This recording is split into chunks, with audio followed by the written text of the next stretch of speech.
Baik, Assalamualaikum warahmatullahi wabarakatuh. Perkenalkan, nama saya Imelda Dwi Lestari dari Prodi Ilmu Ekonomi dengan NIM A0112211047. Di sini saya akan menjelaskan mengenai chapter 10 dalam mata kuliah mikroekonomi, yaitu mengenai kekuatan pasar, monopoli, dan monopsoni.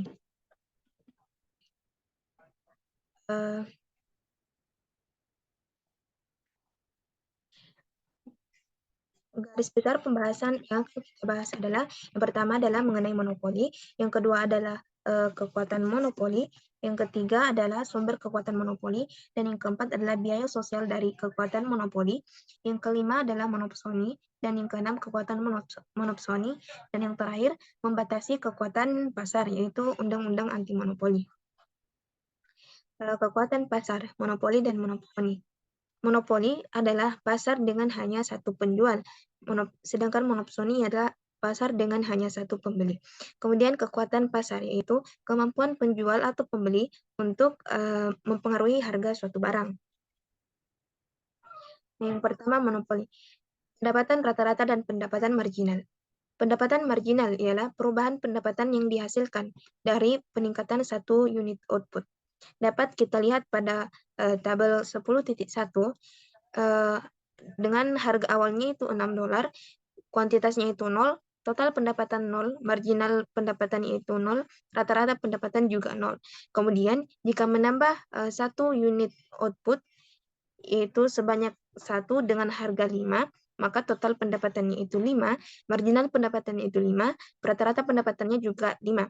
Kemudian ditambah lagi satu unit output menjadi jumlah kuantitasnya itu menjadi 2, kemudian harganya itu 4, total pendapatannya itu 8, marginal pendapatannya itu 3, dan rata-rata pendapatannya itu adalah 4. Kemudian kita tambah lagi dengan satu unit output menjadi kuantitasnya itu menjadi 3 dengan harga 3, maka total pendapatannya itu 9, marginal pendapatannya itu 1, dan rata-rata pendapatannya itu 3.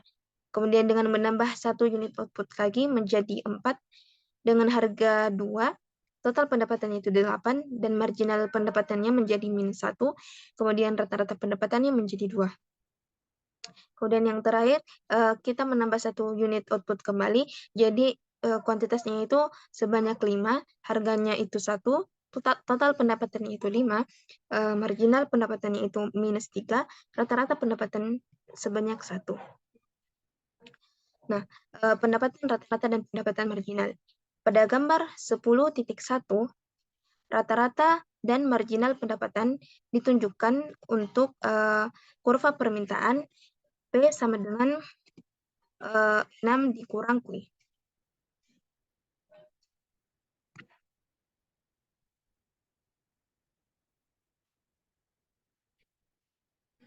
Kemudian pada gambar 10.2 yaitu mengenai keuntungan dimaksimalkan ketika pendapatan marginal sama dengan biaya marginal.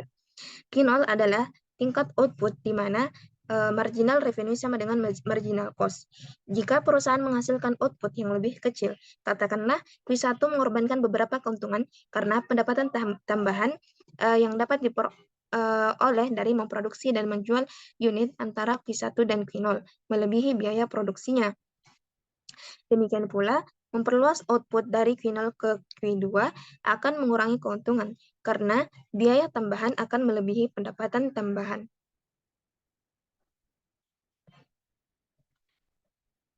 Kemudian keputusan keluaran monopoli. Kita juga bisa melihat secara aljabar Q0 memaksimalkan keuntungan. Laba atau dalam simbolnya itu P adalah selisih antara pendapatan dari biaya, pendapatan dan biaya yang keduanya bergantung pada Q. Dengan rumusnya itu P dikali Q sama dengan R dikali Q dikurang C dikali Q.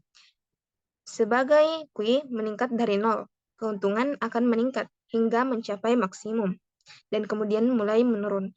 Dengan demikian, memaksimalkan keuntungan Q adalah sedemikian rupa sehingga keuntungan inkremental yang dihasilkan dari peningkatan kecil Q hanya 0, yaitu delta P per delta Q sama dengan 0. Kemudian delta P per delta Q sama dengan delta R per delta Q dikurang delta C per delta Q sama dengan 0. Tapi delta R per delta Q adalah pendapatan marginal dan delta C per delta Q adalah biaya marginal. Jadi, kondisi yang memaksimalkan keuntungan adalah MR sama dengan MC, MR kurang MC sama dengan 0 atau MR sama dengan MC. Kemudian sebagai contoh, pada gambar 10.3, itu contoh memaksimalisasi keuntungan. Nah, bagian A-nya itu menunjukkan pendapatan total atau revenue, total biaya atau cost dan keuntungan, perbedaan antara keduanya. Sedangkan bagian B ini menunjukkan pendapatan rata-rata dan marginal dan biaya rata-rata, menunjukkan pendapatan rata-rata dan marginal. Penerimaan marginal adalah kemiringan kurva pendapatan total dan biaya marginal adalah kemiringan kurva biaya total. Nah, keluaran yang memaksimalkan keuntungan adalah Q0 sama dengan 10, titik di mana pendapatan marginal sama dengan biaya marginal. Pada tingkat output ini, kemiringan kurva laba adalah 0 dan kemiringan kurva pendapatan total dan biaya total adalah sama. Sedangkan laba per unit adalah $15, perbedaan antara pendapatan rata-rata dan biaya rata-rata. Karena 10 unit diproduksi, keuntungan total adalah 150 US dollar.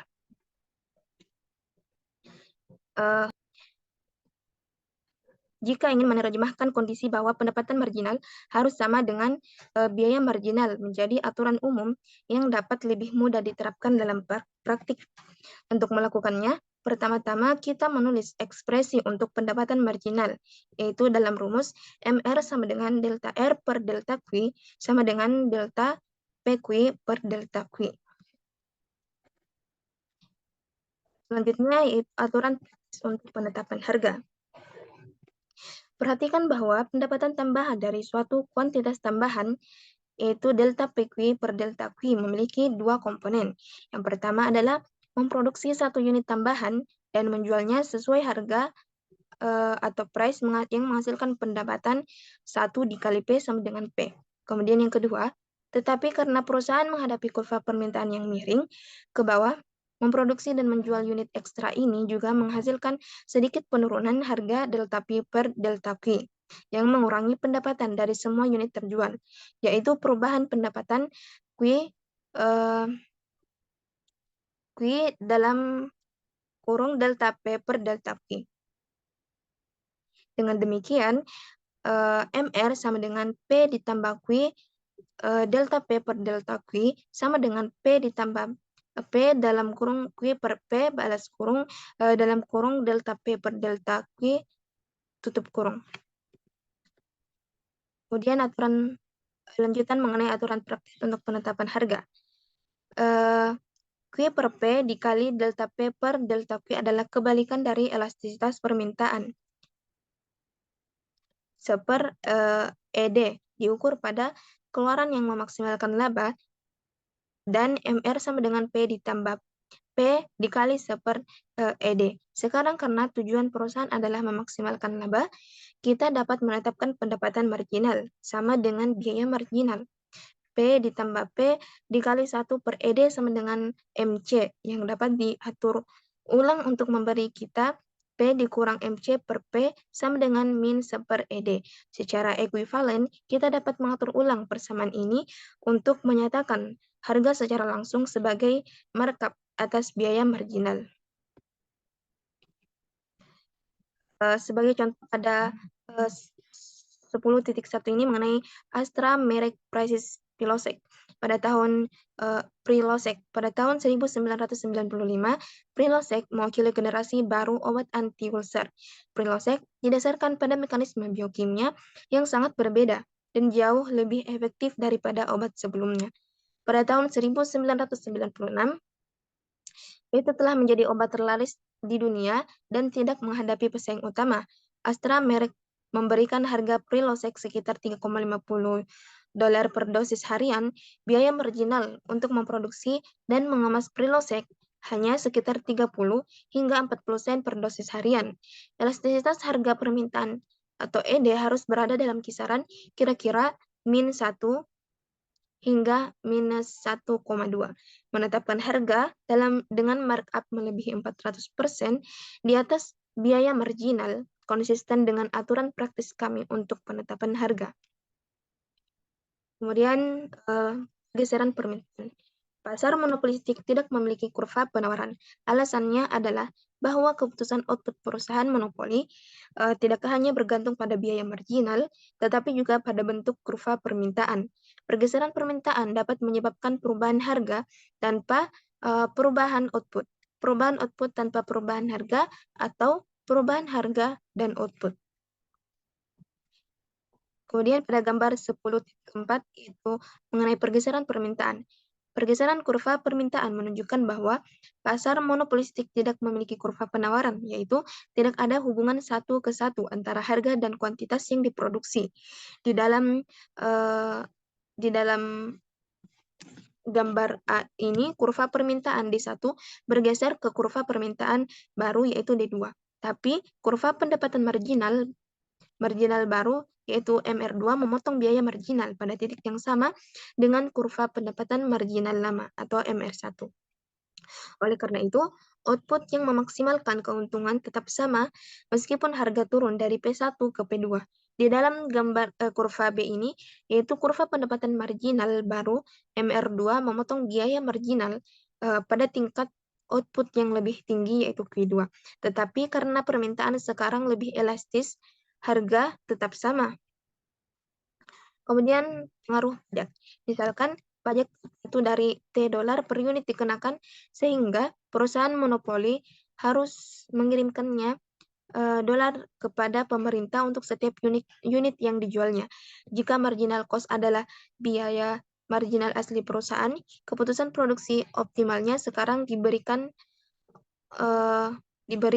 oleh persamaan MR sama dengan MC ditambah T. Pada gambar 10.5 ini, dengan pajak T per unit, biaya marginal efektif perusahaan meningkat sebesar jumlahnya T ke MC plus T. Dalam contoh ini, kenaikan harga delta P lebih besar dari pajak T. Kemudian perusahaan multiplan. Misalkan sebuah perusahaan memiliki 2 pabrik. Berapa output totalnya dan berapa banyak dari output tersebut yang harus dihasilkan oleh setiap pabrik. Kita dapat menemukan jawabannya secara intuitif dalam 2 langkah. Yang pertama adalah berapapun output totalnya itu harus dibagi antara 2 pabrik sehingga biaya marginal adalah sama di setiap pabrik. Kemudian jika tidak, perusahaan dapat mengurangi biayanya dan meningkatkan keuntungannya dengan merealokasi produksi. Kemudian langkah kedua yaitu kita tahu bahwa output total harus sedemikian sehingga pendapatan marginal sama dengan biaya marginal. Jika tidak, perusahaan dapat meningkatkan keuntungannya dengan menaikkan atau menurunkan output total. Kita juga dapat menurunkan hasil ini secara aljabar, membiarkan Q1 dan C1 menjadi output dan biaya produksi untuk plan 1. Q2 dan C2 menjadi output dan biaya produksi untuk plan 2, dan Q1 sama dengan Q1 ditambah Q2 menjadi keluaran total. Maka keuntungan adalah P sama dengan P QT, P dikali QT dikurang C1 dikali Q1 dikurang C2 dikali Q2. Perusahaan harus meningkatkan output dari setiap pabrik sampai keuntungan incremental dari unit terakhir yang diproduksi adalah 0. Mulailah dengan menetapkan keuntungan incremental dari output di pabrik 1 ke 0. Persamaannya delta P per delta Q1 sama dengan delta dalam kurung P dikali QT tutup kurung per delta Q1 dikurang delta C1 per delta Q1 sama dengan 0. Di sini delta P QT per delta Q1 adalah pendapatan dari memproduksi dan menjual 1 unit lagi, yaitu pendapatan marginal atau MR untuk semua output perusahaan.